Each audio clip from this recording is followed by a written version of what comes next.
Hi guys, this is Legend and welcome back to my YouTube channel. So for today's video, dapat meron ka nito bago ka mag-apply as domestic helper dito sa Hong Kong. Unang-una is kailangan mo ng pera dito. Hindi pwede dito yung katulad sa Middle East na salary, wala nga silang salary deduction, sila pa yung magbibigay sa'yo ng allowance. Yung kapatid ko, wala siyang ginastos, ultimo passport niya, wala sa agency lahat kasi yun Middle East. Yun yung kagandahan sa Middle East. Kaso medyo mura lang yung sahod nila doon and yung trabaho is only. And nakakatakot din doon. Hindi mo alam kung yung amo mo is mabait or hindi. May mga salbahe. Di ba maraming mga problema doon. So yun yung nakakatakot lang sa Middle East. Kaya yung iba ayaw mag-take ng rest. Pero ngayon parang na unti-unti nang nabubura yung ganong paniniwala. Dahil nga yung takot na din yung mga employer doon sa Middle East sa atin, sa mga government or sa pamahalaan ng Pilipinas kasi nga nilalaban natin, especially yung mga muntik ng ma-rape and then pinatay nila ngayon yung amo, pinatay ngayon ng katulong yung amo, self-defense is gusto nila doon bitayin. Pero yung si Duterte na yung yung presidente and napigilan ni Duterte. Parang doon nagkaroon ng lakas ng loob yung pamahalaan na ilaban pa kung ano yung karapatan ng mga Pilipino doon or yung domestic helper doon sa Middle East. Ngayon, yung mga taga Middle East na bago, kahit yung mga is meron na silang day off din na every week isa din. Nilalaban kasi yan. Kahit sa Kuwait meron, hindi lang binibigay ng amo pero dapat meron. So yung iba meron, depende lang talaga sa amo. Kasi nga may nakita ako kilala nyo si Holyo PH, taga same lang kami niya ng lugar, parang isang purok or isang barangay lang, isang school lang kami nang galing yan. So yun, siya is nasa Middle East din, pero meron siyang day off.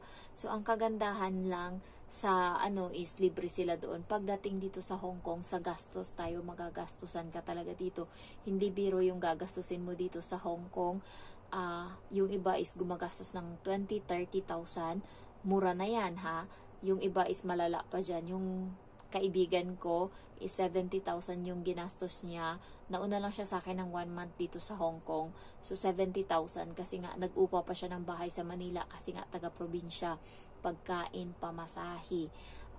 Also wala silang sideline ba or habang nag-a-apply hindi sila nagtatrabaho kaya tambay sila, nag-aantay ng tawag, nag-aantay ng lahat, update. So lahat is kumikilos yung pera sa Manila. Lahat doon medical, lahat gagastusin mo yan. Dito sa Hong Kong kasi guys, lahat ng kailangan mong gastusin is gastusin mo. Dati nga 100,000 pa daw yung nilalabas na pera, makapunta lang ng Hong Kong ngayon kasi mabait yung napaglaban na ng Pilipinas yung karapatan ng mga domestic helper and tinanggal na din nila yung parang placement fee na sinasabi. So, yung dating 100,000 is ngayon napalitan na lang ng mga 15 to 20,000 yung gagastusin. Ang iba, yung OWA is pinapabayaran na nila yun sa amo and yung ticket is sa amo na din. Meron pang ibang binabayaran yung amo. Yung ibang amo is mabait. Yung medical is sinasama na din nila sa binabayaran. Kaya guys, kailangan may pera kayo bago kayo mag-apply as domestic helper dito sa Hong Kong kasi hindi biro. Yung iba galing pa ng probinsya, Mindoro, Batangas, Cavite.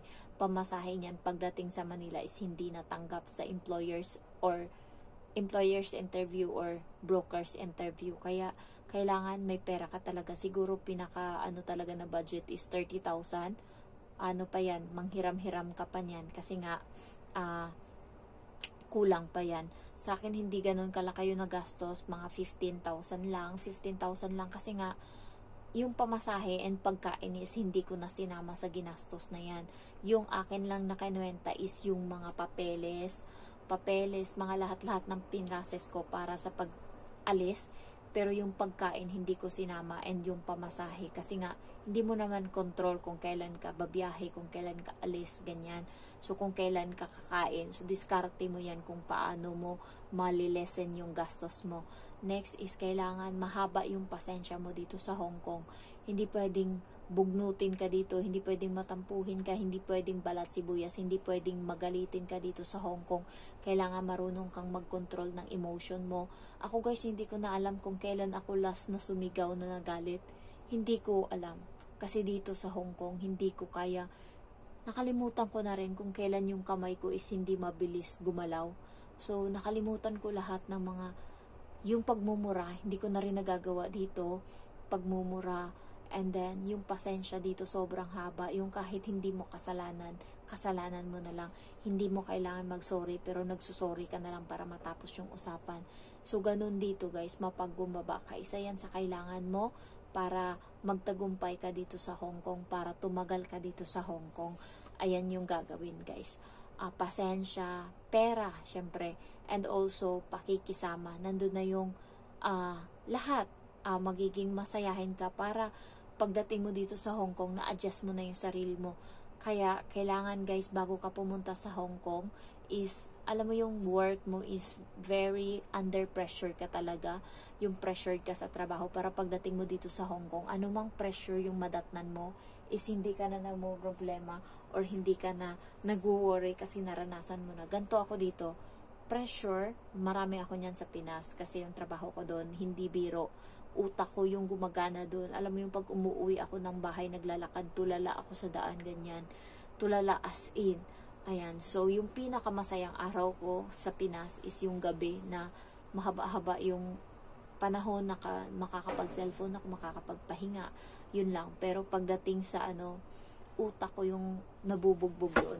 So, pagdating dito sa Hong Kong, yung pressure na yon, nandun na yung sa isang araw, maraming beses akong alam mo yun, yung bata nangangarag, nag-iinarte. Siyempre nakakahiya kapag sumigaw yung bata, tas nandyan yung amo mo, iniisip, nag-away kayo ng bata, iniisip ano nangyari, bakit hindi mo kayang kontrolin yung bata. So, doon ako nape-pressure sa mga ganun. Kaya nung kahapon, sumigaw yung bata nung umaga.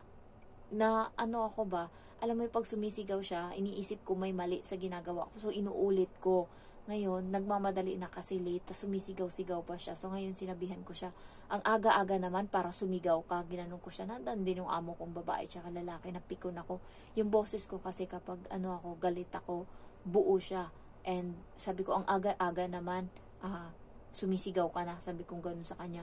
Tapos biglang tumulo na yung luha niya nung bata. Iyon yung pinaka naiinis ako sa lahat, yung iniiyakan ako. Tumulo na yung luha niya. Ganun lang yung sinabi ko. Tapos biglang yung buhok ko is ginano niya lang, hindi niya hinila, ginano niya lang sa sobrang galit niya. Naalala niya kasi yung sinabi ko sa kanya na kapag sinaktan mo ko, hindi ako magdadalawang isip na umalis dito, ikaw na mag-aalaga sa sarili mo.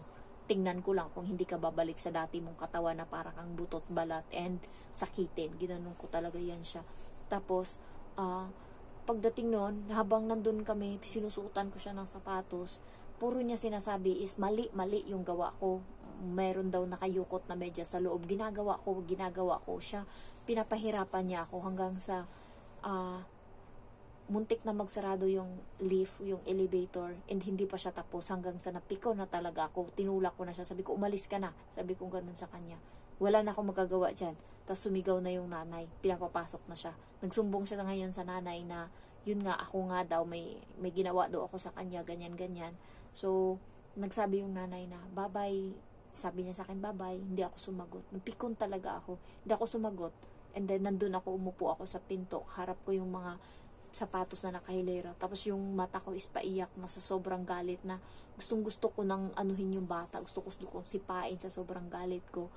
Kasi sumisigaw ang aga-aga. Ayoko talaga sinisimulan yung araw ko na sinisigawan ako or sinisira yung araw ko. So, sobrang galit ko, nakaupo lang ako dun sa pinto. Tapos yung luha ko, pinipigilan kong tumulo kasi nagagalit na ako.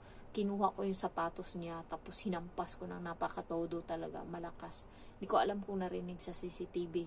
Nakita siguro, kasi nga, nare-review naman ng amo ko yan. Tapos, ayun, hinampas ko yung sapatos niya. Pagkahapon, pagbaba namin, sinabihan ko siya, ano ginawa mo? Sabi ko, bakit mo ako ginanon? Sinigawan mo ko. Sabi niya, nagbibiro lang daw siya. Sabi ko, wag mong biruin pagka umaga, pagka ganyan, lalo pag sinisigaw-sigawan mo ko, kailangan ko ng focus. Kasi nga, ang dami mong ngarag sa umaga. Kailangan nakafocus ako para matapos ko yung pinapagawa.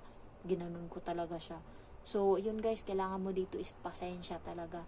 Pasensya, nandun na yung kailangan meron ka ding ugali na palaban. Kasi kapag masyado kang mabait dito is kinakawawa ka. Alam nyo guys, kawawa yung Indo na katulong na sinasabi ko sa inyo na hindi na siya magre-renew. 4 na buwan pa siyang magtitiis kasi 4 na buwan pa bago siya matapos sa kontrata niya and 4 na buwan pa bago dumating yung bago. Alam nyo, yung pinapakita sa kanya ngayon is grabing, parang yung utak niya ngayon is tinotorture. Hindi siya pinapakitaan ng magandang pakikisama ngayon. Ako yung naawa sa kanya.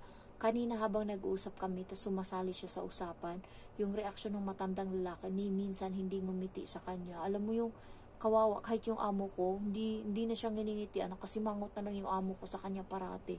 Parang ang sama-sama na nung katulong dahil hindi nga nag-renew. So, yun yung kinakainis ko. Sabi niya, tas kanina, habang nandun kami, pinag-uusapan nila. Alam mo yung harap-harapan nilang chinichismis na mag-ina yung Indo. Yung Indo nakakaintindi, syempre, salita nila yun. And yung Indo is nag-aral niyan, salita nila. Tapos, ayun, sabi niya sa akin, ayun, pinag-uusapan na naman nila ako. Parati na lang ganyan. So, kawawa siya ngayon guys, tapos sa pagkain, konti lang yung binigay sa kanya. Kasi, ako yung nauna kumain doon sa kusina. Doon kami pinapakain sa kusina. And meron kami mga platito doon na ulam namin yan. So, yung ulam ko is 3 platito.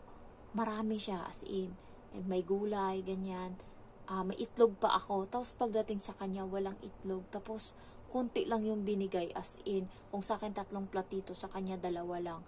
So, may shrimp ako, sa kanya wala. So, parang nakakaawa talaga kasi pinapakita sa kanya na mali ka na hindi mo kami ni-renew. So, pinapakita, alam niyo kung bakit gusto siyang i-renew.